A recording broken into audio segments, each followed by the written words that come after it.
अस्सलाम वालेकुम, मैं हूं शराज हसनात और आप देख रहे हैं हम न्यूज़ स्पेशल। पाकिस्तान पीपल्स पार्टी का 26वीं आईनी तरमीम में बहुत अहम रोल रहा और ख़ास तौर पे पंजाब से एक अहम शख्सियत ने इस रोल में बड़ा अहम किरदार अदा किया और ख़ास तौर पे बिलावल भुट्टो जरदारी के साथ ये बहुत नज़र आए।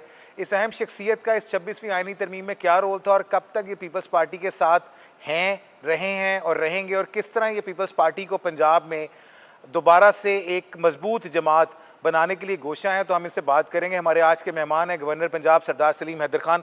Thank you very much sir for being with us. तो 26वीं आईनी तरमीम से स्टार्ट कर लेते हैं। गवर्नर पंजाब का क्या रोल था? अगर देखा जाए तो एक पॉलिटिकल पोजीशन नहीं है, मगर आप बहुत ज़ोर के साथ जरदारी बिलावल भुट्टो जरदारी साहब के साथ जुड़े रहे और अपना रोल प्ले करते रहे। तो आपने पीछे रह के भी और फ्रंट पे रह के क्या रोल प्ले किया 26वीं आईनी तरमीम में? देखें, बात यह है कि 26वीं आईनी तरमीम का तमाम जो क्रेडिट है उसमें सबसे बढ़ के जनाब बिलावल भुट्टो जरदारी साहब को जाता है कि उन्होंने अपनी वालदा का जो एक अधूरा मिशन था उसको पूरा करने के लिए बड़ी दिन रात जदोजहद की। और मुझे पता है कि वो ये तरमीम पास होने तक, उससे पहले कई रातों से तवातर वो जागते रहे। हमारा नौजवान शहज़ादा चेयरमैन है और उस पर इसका बड़ा बोझ था और बड़ी भाग दौड़ थी। तो मैं एक वफादार साथी हूँ, पाकिस्तान पीपल्स पार्टी से मेरी एफिलिएशन है और मेरा मोहतरमा बेनज़ीर भुट्टो शहीद से वफादारी है। तो उनके बेटे के साथ फिर जहाँ पे उन्हें मेरी ज़रूरत हुई वो मुझे साथ लेके जाते रहे और मैं उनको असिस्ट करता रहा। और वो बातचीत उनके साथ जो है वो उसमें मेरा कोई रोल या क्रेडिट नहीं, क्रेडिट सारा बिलावल साहब का ही है। कहा ये जा रहा है कि साथ लेके चलते रहे। पंजाब से जो ख़ास तौर पे कुछ आज़ाद उम्मीदवार थे उनको सदरन पंजाब वाले ख़ास तौर पे और सेंट्रल पंजाब वाले, उनको मनाने में आपने बड़ा अहम रोल प्ले किया।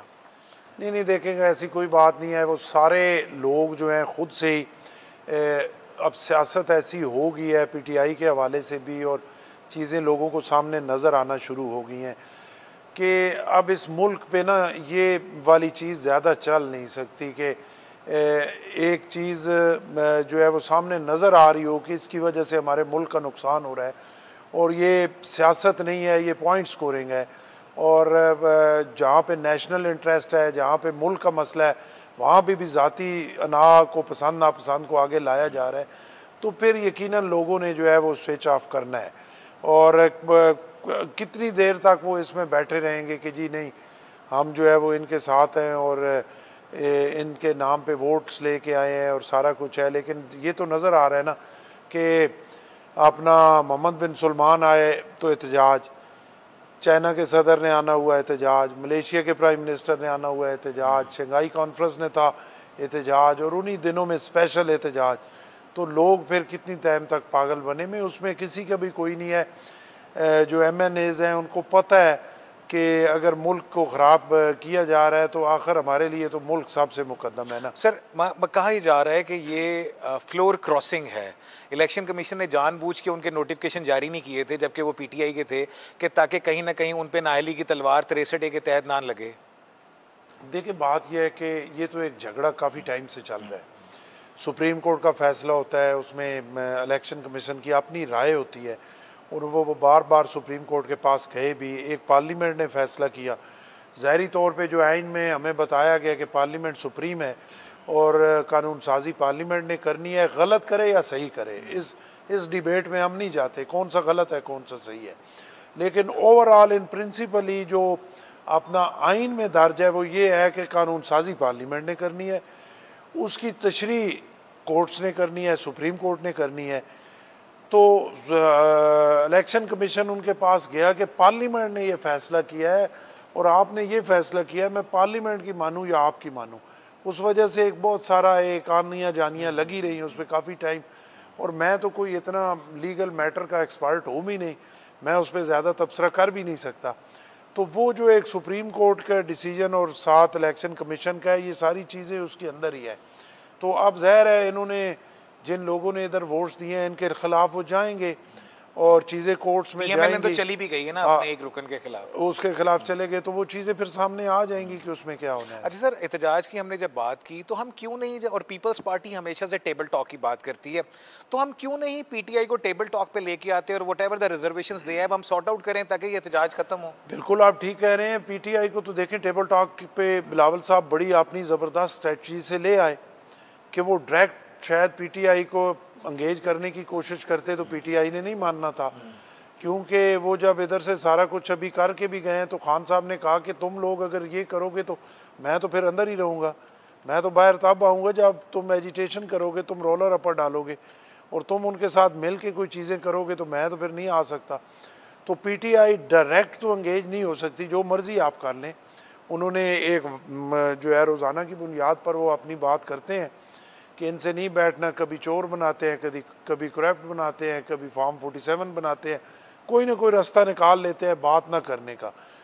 तो बिलावल साहब ने बड़ी बेहतरीन एक सियासी पन का मुजाहरा किया और अपना मौलाना साहब के थ्रू जो है वो उनको अंगेज किया PTI को, और PTI पूरी तरह इस 26वें ऐनी तरमीम पे जो है वो इत्माद में थी, पूरी तरह वो इसमें साथ थी। वो असम्बली के अंदर कंसेंसस से ये करना चाहते थे, लेकिन जब वो गए उधर खान साहब के पास उन्होंने उनको मना कर दिया।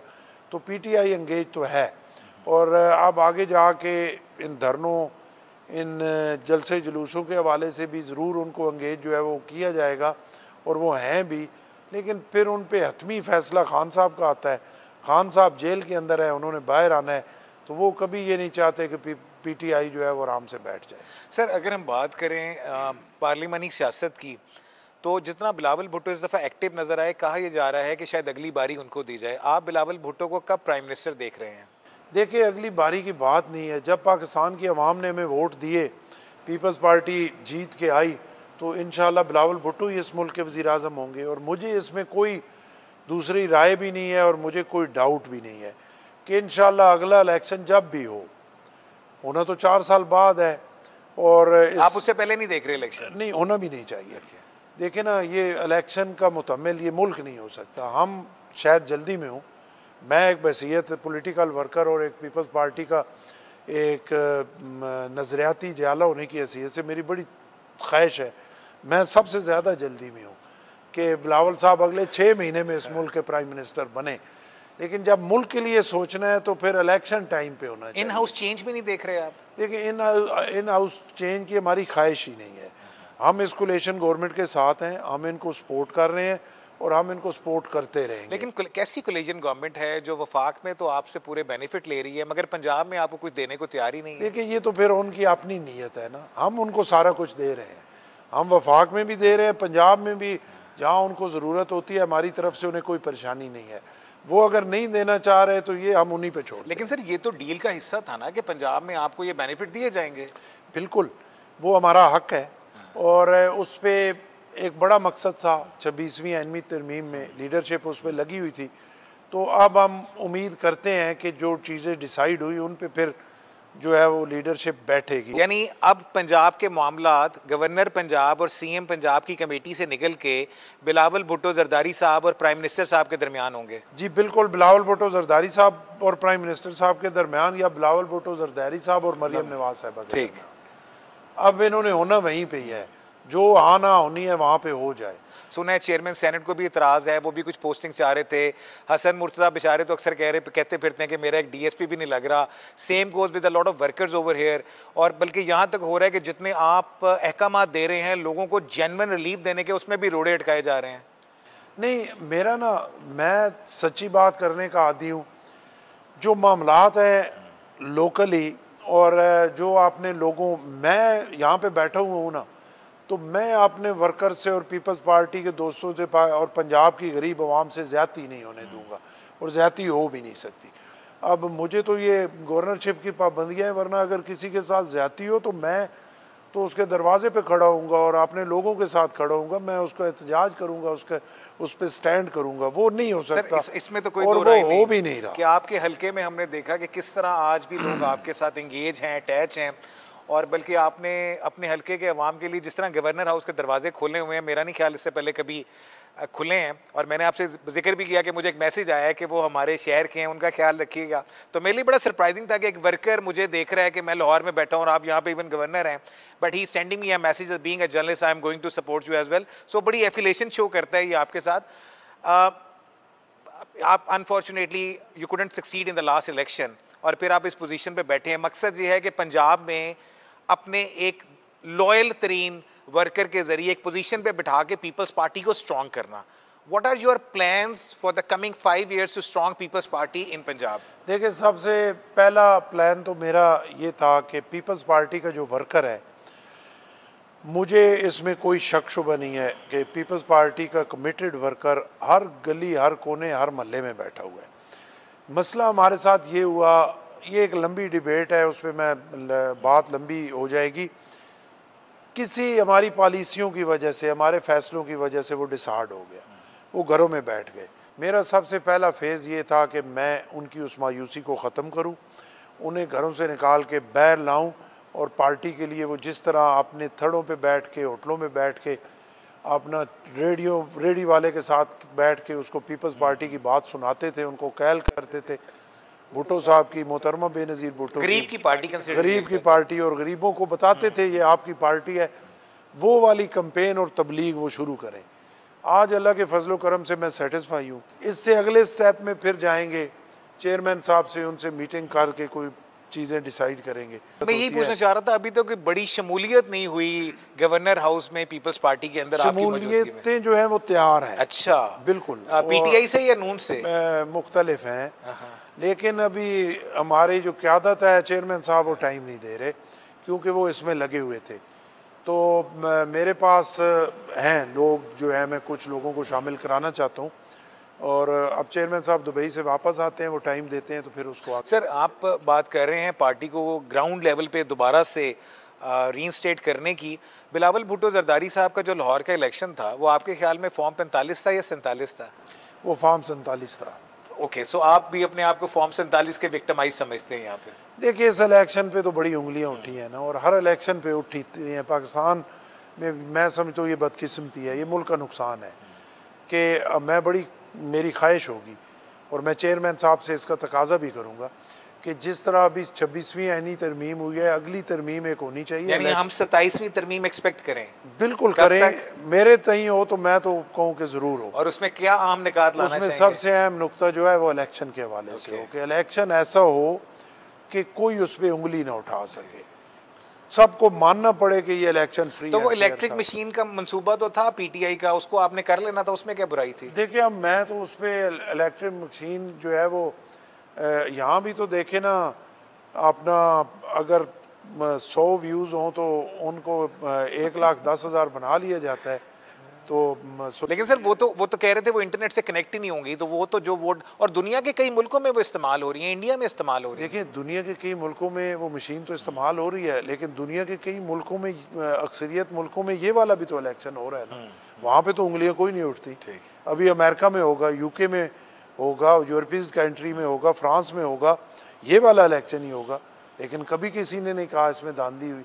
ये इंडिया में जो मशीन्स के अलावा भी इलेक्शन है, उनका रिजल्ट 6 महीने बाद आता है, 2 महीने बाद आता है, कभी किसी ने नहीं कहा। कोई इंटरम सेटअप नहीं है? हाँ, नहीं है, इंटरम सेटअप है ही नहीं, वो गवर्नमेंट कंटिन्यू करती है। इंटरम सेटअप को आप सपोर्ट करते हैं या आप समझते हैं कि एक गवर्नमेंट दूसरी गवर्नमेंट को पावर पास ऑन करे? देखें, अगर सिस्टम हमारा मजबूत हो और ये उंगलियां ना उठें तो फिर तो इंटर्न गवर्नमेंट नहीं होनी चाहिए, लेकिन सिस्टम इसी तरह कमज़ोर हो तो फिर इंटर्न गवर्नमेंट भी हिस्सा तो वही होती है। यहाँ पे इंटर्न गवर्नमेंट ही सारे इलेक्शन कराती रही है और कोई एक इलेक्शन ऐसा नहीं है जिसमें लोगों ने कहा हो ये ठीक हुआ है। तो पहले तो अपने सिस्टम को मजबूत करने की ज़रूरत है ना। अच्छा सर, कहा यह जाता है या तासुर ये था कि पीपल्स पार्टी हमेशा से एंटी एस्टैब्लिशमेंट पार्टी रही और जो उनके साथ ज़्यादतियाँ और जुल्म हुआ वो भी उसी पादाश में हुआ, मगर अब पीपल्स पार्टी को बाकायदा प्रो एस्टैब्लिशमेंट की हैसियत से देखा जाता है, इस पर क्या कमेंट करेंगे? देखिए, पीपल्स पार्टी एक ज़िम्मेदार पार्टी है। पीपल्स पार्टी ने सबसे पहले मुल्क के लिए देखना है। बहुत सारे वो कड़वे घूंट हैं जो पीपल्स पार्टी पीना नहीं चाहती, लेकिन अगर वो उस पर खड़ी ना हो तो मुल्क का नुकसान होता है, तो उन्हें मजबूरी में वो करना पड़ता है। एस्टैब्लिशमेंट भी हमारी अपनी है, वो कोई हमारे दुश्मन नहीं है। कोई आपका भाई है, कोई मेरा भांजा है, कोई भतीजा है, हम में से है। कोई वो इंडिया से या किसी दूसरी जगह से नहीं आए, तो वो प्रो या एंटी या वो वाली बात नहीं है। मैं ये समझता हूँ कि जो भी एस्टेब्लिशमेंट है, मिलिट्री एस्टेब्लिशमेंट है या सिविलियन एस्टेब्लिशमेंट है, जो भी है, सियासतदान वो है जो उनसे बातचीत करे, उनसे बैठे, उनसे चीज़ें डिसाइड करे, जो उन्होंने करनी है वो करें, जो सियासतदानों ने करनी है वो करें। तो आप समझते हैं कि एस्टेब्लिशमेंट के साथ होना कोई बुराई नहीं है? कोई बुराई नहीं है, बल्कि एस्टेब्लिशमेंट की इस मुल्क को ज़रूरत है। आपके खिलाफ जो साजिशें हैं और जिस तरह एक घिनौनी साजिशें पूरी दुनिया से आपके खिलाफ हो रही हैं, आपके आसपास से हो रही हैं, उसके लिए आपकी मिलिट्री एस्टेब्लिशमेंट को तो बहुत तकड़ा होना बहुत ज़रूरी है। सर, 26वीं आईनी तरमीम पे बिलाखिर पार्लिमानी कमेटी ने जस्टिस याहिया अफरीदी को नामजद कर दिया पाकिस्तान का 39वां चीफ जस्टिस। कहा यह जा रहा है कि वायलेशन हुई है मेरिट की और एक सीक्वेंस चल रहा था, उसी तरह चलना ही चाहिए था। आप कैसे देखते हैं? देखिए, मेरिट जो है ना, मेरिट की वायलेशन इसको आप नहीं कह सकते। बहुत सारे मुल्कों में जो है वो पार्लिमानी कमेटी के थ्रू चीफ जस्टिस लगते हैं। अब अगर वहाँ बैठी होती ना, पीटीआई भी बैठी होती, तो चीज़ें ज़रा ज़्यादा अच्छी हो जाती हैं और वहाँ पे डिस्कशन होता, एक हेल्दी डिबेट होती। और कल इस फैसले ने फिर होना भी नहीं था, ये फिर आगे जाता। अच्छा, इस पे डिबेट होती और चीज़ें आगे 2 ताई अक्सरियत चाहिए थी, वो ना होती। तो सिर्फ ये है कि अब एक चीज़ हुई है तो उसमें बैठना चाहिए, उसमें डिबेट करना चाहिए। और अगर ये वाला तजर्बा आगे चल के बेहतर नहीं होता तो कोई ये तो नहीं है कि गुंजाइश मौजूद नहीं है, इसको आप और बेहतर कर सकते हैं। लेकिन वो तब हो सकता है कि जब पार्लियामेंट के अंदर बैठे हुए जो लोग हैं वो हेल्दी डिबेट करें, वो अपना जो बात है वो लॉजिक से दूसरे को कैल करें या लोगों के सामने लाएं। अब कल अगर पीटीआई उसको अपोज करती तो वो आपको मीडिया के सामने अपनी चीज़ लाती, वो असम्बली के उस कमेटी के अंदर जो बाकी लोगों की राय थी वो लेके आती, तो एक चीज़ें खुलती, सामने आती, हर बंदे उस पर बात करने का मौका मिलता। अच्छा सर, और चीज़ें बेहतर होती।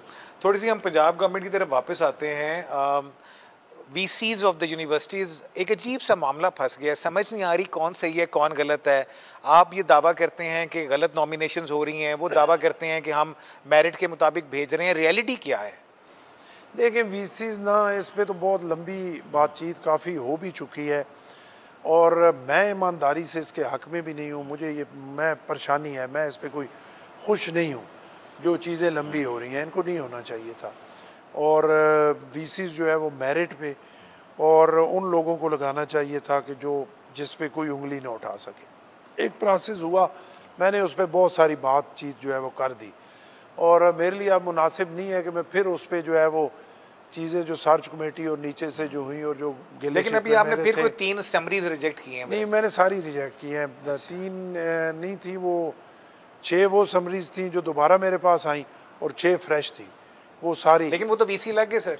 नहीं, वो 7 लगे हैं, 6 नहीं लगे थे। 13 आई थी, 7 लगे थे और वो इस बेस पे लगे थे कि ये 14 दिन बाद समरी वापस भेजनी थी तो ये 15 दिन बाद वापस आई है। वो उस बेस पे उन्होंने किया कि ये टाइम जो है वो टाइम के बाद जो है वो किया। हालांकि मेरे ही राय में इस पे वो चीज़ लागू नहीं होती। अगर ये सारे वाइस चांसलर भी लग जाए ना, मेरा एक प्रिंसिपल स्टांस है कि मेरे कलम से नहीं होगा। मैं ज़ाती तौर पे समझता हूँ, मुझे उस पर गिले शिकवे हैं, मेरी उस पर बहुत सारी ऑब्जर्वेशंस हैं जो मैं कह चुका, मेरे लिए मुनासिब नहीं है। कोलेशन गवर्नमेंट है, बार बार मैं उसको जो है वो करूँ, अपनी क़यादत को भी मैं जो है वो परेशान करूँ और चीज़ों को। लेकिन मैं जो कह चुका उस पर मेरा स्टैंड है कि मेरे कलम से मैं सेटिस्फाई नहीं हूँ, तो मेरे कलम से वो नहीं। आप समझते हैं गवर्नर पंजाब के इख्तियारात में इजाफा होना चाहिए? नहीं, मैं ये समझता हूँ कि गवर्नर पंजाब के बहुत सारी ऐसी चीज़ें हैं कि जिनको चीफ मिनिस्टर, गवर्नर पंजाब या ओवरऑल एक गवर्नर की बात करते हैं कि चीफ मिनिस्टर के पास इतनी ज़्यादा चीज़ें हैं कि वो बहुत सारी चीज़ों को उस तरह फोकस नहीं कर सकती। तो ज़रूर उसमें से कुछ हिस्सा गवर्नर के पास होना चाहिए ताकि वो उनको फोकस कर सके और उनको ठीक कर सके। जिस तरह 18वीं तरमीम से पहले कुछ चीज़ें थी भी और कुछ वापस चली गई। अभी यूनिवर्सिटीज़ के हवाले से है, कुछ और इदारे थे, कुछ ऐसी। लेकिन वो तो समझ रहे हैं कि यूनिवर्सिटी से आपका चांसलर वाला इख्तियार वापस लिया जा रहा है। तो वो तो उनकी मर्जी है ना, उसमें मैं तो नहीं रोक सकता उनको। अगर वो लेना चाहें तो उनका इख्तियार है, वो तो मुझे कोई नहीं। वो असम्बली में कानून पास करेंगे, मेरे से ले लें। लास्टली सर, थोड़ी सी इन्वायरमेंट की बात कर लें। One of the worst climate which we are witnessing in Lahore as well. आपका तो जहाँ से ताल्लुक़ है वो तो एक बहुत ही खुशगवार मौसम और बेहतरीन आबो हवा वाला इलाका है। लाहौर में आप रह रहे हैं, one of the most polluted city in the world, it has been declared for the last many days. क्या हल है, क्या सोल्यूशन है, किस तरह हम अपनी आने वाली नस्ल और बच्चों को महफूज कर सकते हैं? देखिए, इसमें पिछले 2-3 साल में बड़ी स्टडी हुई। मुझे लगता है आपको भी कहीं पोल्यूशन की वजह से तो नहीं गला खराब हो? मेरा तो 2-3 दिन से मैं ख़राब हूँ। अब मैं गिला लाहौर के इस पे पोल्यूशन पे नहीं करता, क्योंकि मैंने लाहौर में रहना है। तो यहाँ पे एक पता है, फ़लाँ रक्षा, फ़लाँ इंडस्ट्री, फ़लाना फ़लाना फ़लाना, उस वजह से ये सारी है। अगर उन चीज़ों को करें, इतना ये इंडेक्स नीचे आएगा, इतनी बेहतरी होगी। सब स्टडी हो चुकी है, सिर्फ इम्प्लीमेंटेशन की ज़रूरत है। तो आप क्यों नहीं कर आप क्या रोल प्ले करेंगे? मैं इसमें यही रोल प्ले करूँगा कि एक वो सारी जो स्टडी है उसको लेके एक लेटर चीफ मिनिस्टर साहब से रिक्वेस्ट भेजूँगा कि ये वाली जो आपकी तरफ से भी हुई है, फ़लाँ फ़लाँ प्राइवेट इदारों की तरफ से हुई है, इसको इम्प्लीमेंट करें और सख्ती से एक्शन लें, ताकि लाहौर की फ़िज़ा जो है वो ठीक हो, क्योंकि लाहौर फेस है पूरे पंजाब का। बहुत शुक्रिया sir, thank you very much. आपने बातें सुनी गवर्नर पंजाब की, बहुत तल्ख और हकीकत के करीब बातें थी। हम उम्मीद करते हैं कि आपको ये इंटरव्यू पसंद आया होगा। हमारे साथ रहिएगा, देखते रहिए हम न्यूज़।